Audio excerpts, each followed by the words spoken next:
Yo, this your boy Ed Krills, and we back with another one. This is Talks with Ed Krills, man. So now we gonna talk about what's going on with that Diddy shit, cause this shit about to break the internet. This is going to fuck up.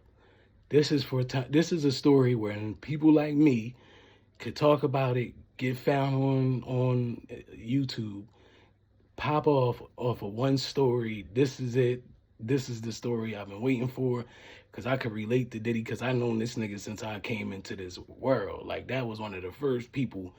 No, it was actually Biggie Smalls was like the first. No, the real first rapper I noticed when I was growing up was Tupac, because my mom was playing How Do You Want It while ironing my school clothes. And I'll never forget it. He was on stage with his shirt off, and I'm like, my mom like, this dude, like, who is this dude? But it was Tupac, but I never really heard rap or nothing like that at that point. But Tupac was the first rapper. But then I didn't really like Tupac. He was too edgy for me, and like, my mom was trying to raise me to be good, so I couldn't relate to How Do You Want It. But then when Biggie came out with this album is dedicated, I think it's Juicy. Forgive me. I know I'm a super big Biggie. Like, I rap too, so y'all can check out my old videos. I don't really rap no more, but I'm about to get back out there just real quick, fast, and hurry. I might jump on a couple people's songs. That's besides the point. You might see a new video here and there, but you can check out my videos on my page or whatever. I used to rap or whatever, but I literally looked up the Biggie, right? I say all that to say this: like, since I really got interested in rap music, it was Biggie Smalls. And of course, if you knew Biggie, you knew his right hand man, which was Puff. And I'll never forget it, when the Life After Death CD, when I first heard that song, I don't know what they want from me. It's like the more money you come across, the more problem. When that song first came out, nigga, I never played a song so much in my life. I remember, like, as a kid, I stole the CD from my uncles because I heard it come on at a cookout. And I'll never forget it. It was like a silver CD, and it was like disc one, I think it was on, or disc two. It was one of the discs, because it was a two disc joint. And I never forget it. They played that song, and I literally went into the radio, popped the CD player out, took the CD out, and stuck it in my underwears. And I remember when when I got home and I played that song, I literally put it on repeat, that same song, and literally listened to it until I fell asleep. And I've never did that with like any other song in my life, like ever. Like, I never really put a song on and repeat and fell asleep to it. Now, I might have ran things back, like songs was tough. When I really started getting older, I might have played things back a couple times, maybe more than once, twice, three times, maybe some 50 Cent freestyles. But I never put a song on and put it on repeat and then literally fell asleep to it. Like, listening to it, it was just so amazing.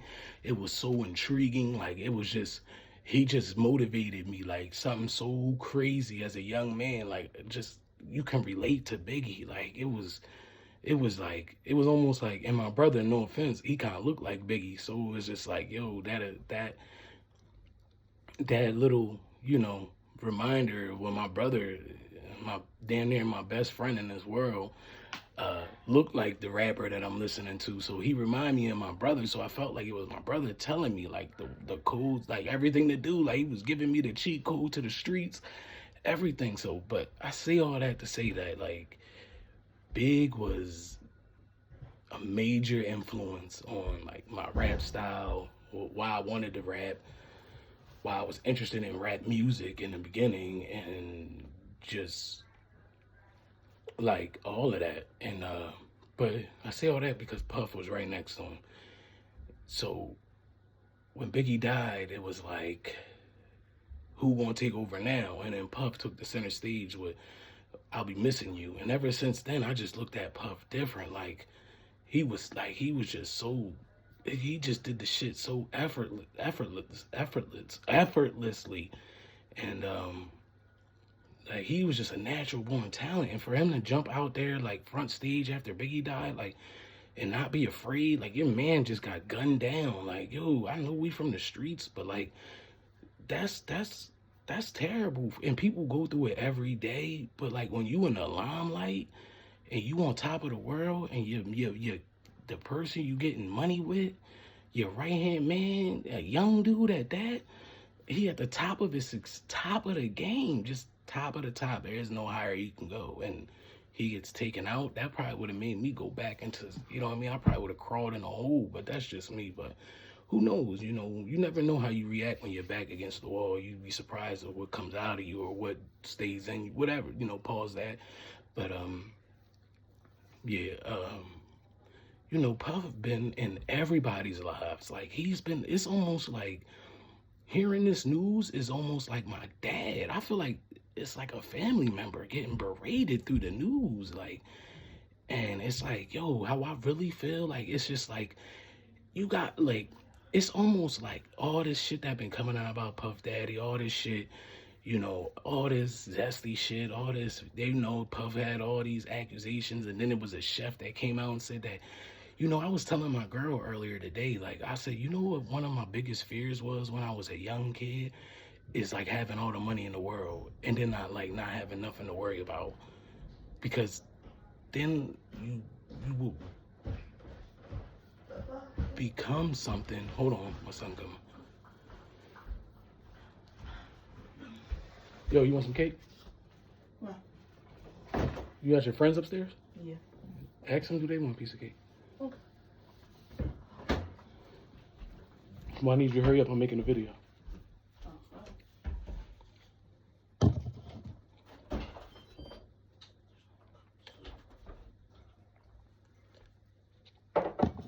I called your phone. Oh, you did? Yeah. Why? Because I was going to ask you if you wanted some cake.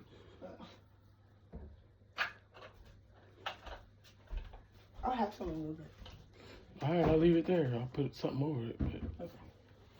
your sister sleeps, so it's you tell them if they don't want it now to be down here. I'll leave it on. Or you can't leave it there actually. When I get up and leave, if you come down here in like an hour, I'm gonna put it in the fridge because you know what you know I can't say that I'm on video. But yeah, but excuse me. Yeah, but so you know, Puff.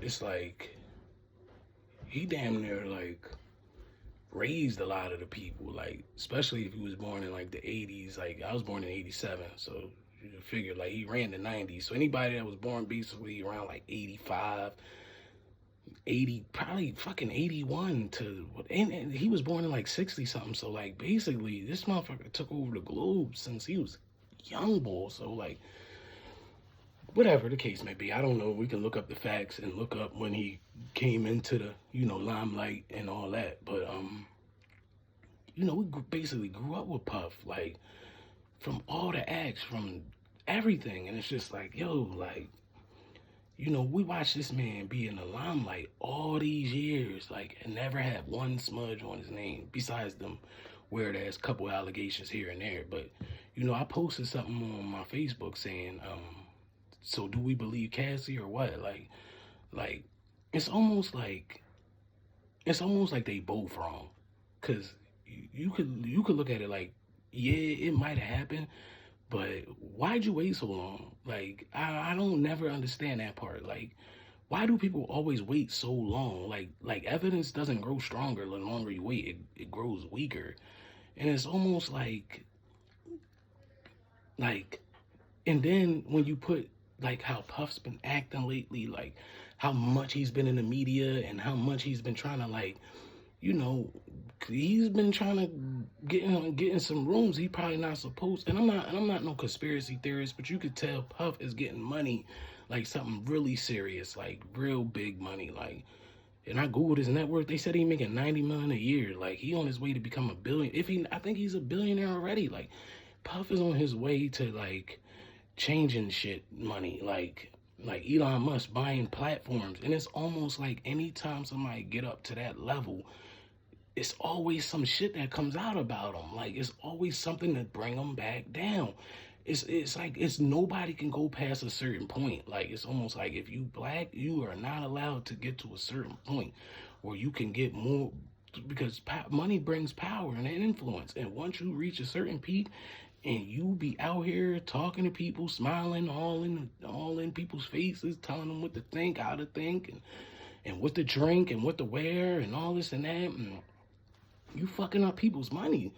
Like, when you can literally turn on your phone and sway over 10 million people by the snap of a finger. Like, somebody, if they don't have control over that, they will try to control you the best way they can.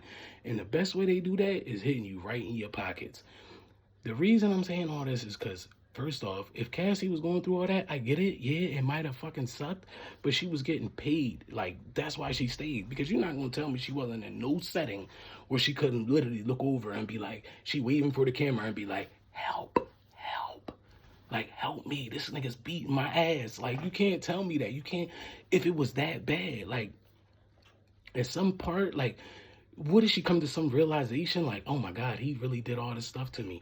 Yeah, but you tolerated it, like, cause he was buying you shit. You said it. You said that he put so much tennis bracelets on you that you felt like a prisoner. No, motherfucker, you didn't feel like a prisoner. You felt like you was being compensated for being this bitch, and you knew that this nigga was weird and shot the fuck out, and you continued to stay because he might have some type power over you, but you already knew once that Me Too movement shit hit, you had the perfect platform to come out and spill the beans. Then you could have been spilled the beans, like, especially I get it back then when the motherfucking before the Harvey Weinsteins and all that.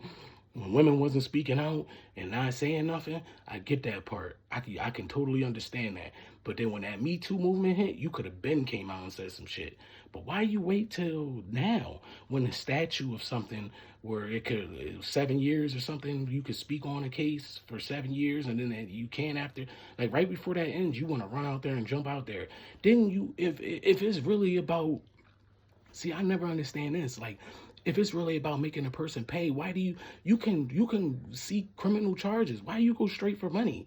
Why you go straight? I get it though. Hitting the motherfucking pocket is the worst thing you can do to a man. Like, trust me, I'm on child support.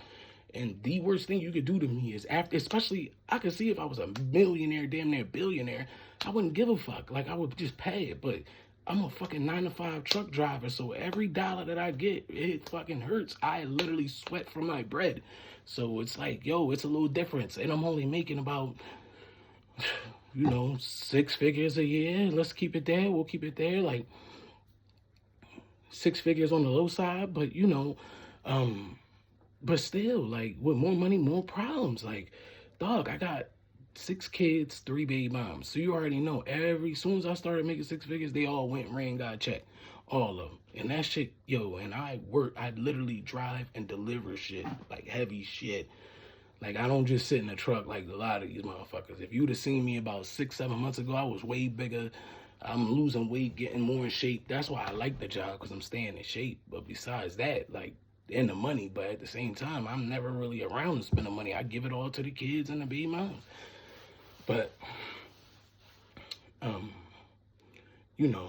just saying, like, I feel like, first off, the world needs an opinion from a nigga like me that's not, like, I'm not, like, it's almost so much believable, but then again, you really got to take some thought into this, because it's been reoccurring in our faces for so many powerful black men. It's getting ridiculous.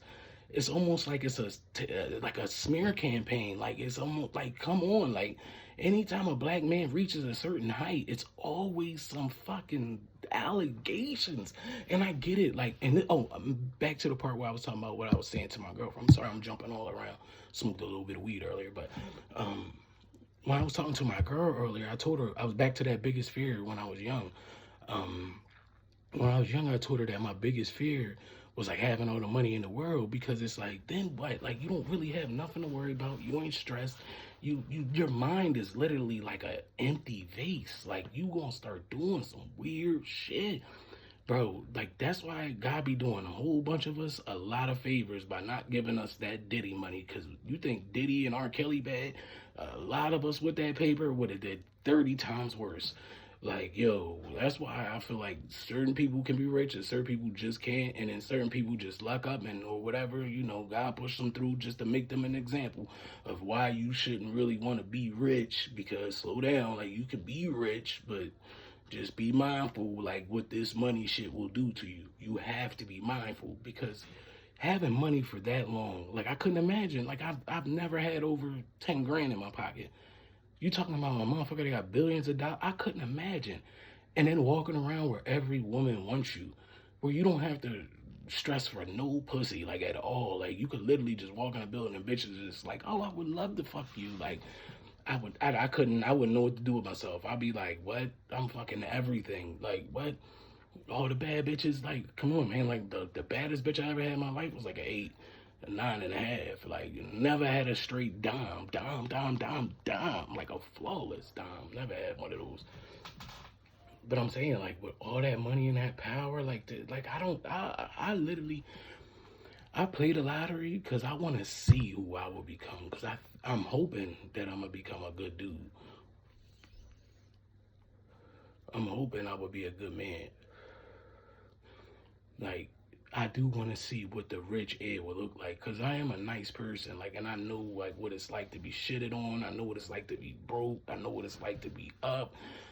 I know what it's like, all that shit. Like, I felt all this shit being at the bottom. Like, so it's like, you know, when I do eventually do get to the top, I'm going to probably be humble more than likely. I just want to feel that humbleness that I know that's waiting to come out. Like, because I've been so down and I've been up, but I've been more down. And then it's just like I've had both sides of the spectrum. Not on that Diddy money side, but just having a literally just having, I guess, enough to not like to just pay my bills and have some extra bread over, like, you know what I mean, have a crib, a car, have my kids paid for, everything paid for, and then like, you know, sit back relaxing, but still having to go to fuck to work on a Monday to get that next week's check. You dig what I'm saying?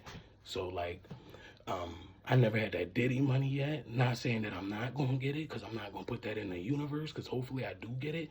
But I hope we all learn from this motherfucker's mistakes that motherfuckers will. What you can learn from this is that if you do somebody wrong and you got money, these motherfuckers is gonna milk you to death until they. And then when you finally try to stop paying them, they're gonna come out with all types of shit. And God forbid if you are on some kinky shit and you had consent with her and y'all was cool, and then all of a sudden the bitch trying to turn the shit around, say she wasn't with it. And come on, you're not gonna tell me this nigga was just like forcing her to suck some dick. Like a bitch is not going for that. But at the same time, she was young, she was probably impressed. But at the same time, if she really didn't want to do something, you're not gonna tell me that like the motherfucker was just gonna hold her. He would have had to kill her ass, because eventually she would have got free, and it's just too much. Especially when you got that much money, you're not trying to run into all of that. You're not trying to be in court. Like if he would have tried to, and then like what don't add up to me is this nigga is Puff. Like I get it, he loved her, but like why would he ever have to rape her? Let me not say that. Let me just watch what I say, because I don't want to get canceled on my first fucking day back on YouTube. And then it's just, man, sometimes you gotta look at the big picture. Like it's just everything. And it's like if she would have came out with this shit while it was happening, there would be no doubt. Because I mean, it's just why wait? And I get it. Like somebody was saying they probably signed some NDAs and they finally were up. But it's weird that it's up around the same time my law is about to end, where you only have 7 years or whatever. To me, dog, what I'm thinking, somebody brought it to my attention. And then it's kind of crazy too, because it was about the chef. The chef sued him and said he was doing some weird shit. I think Diddy just think his shit don't stink. And I think he's so high on a pedestal and above everybody that he could just do what he want.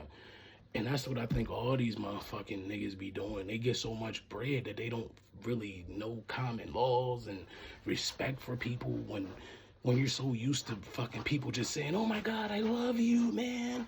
You changed my life. You start to feel like God, probably, like on some real shit. Like you feel like the next thing to God, like, because you go everywhere and people just love you and falling out over you and just want to give you their money and and then everything you touch is just Midas touch, gold. Everything turns to gold. You start to probably feel like God.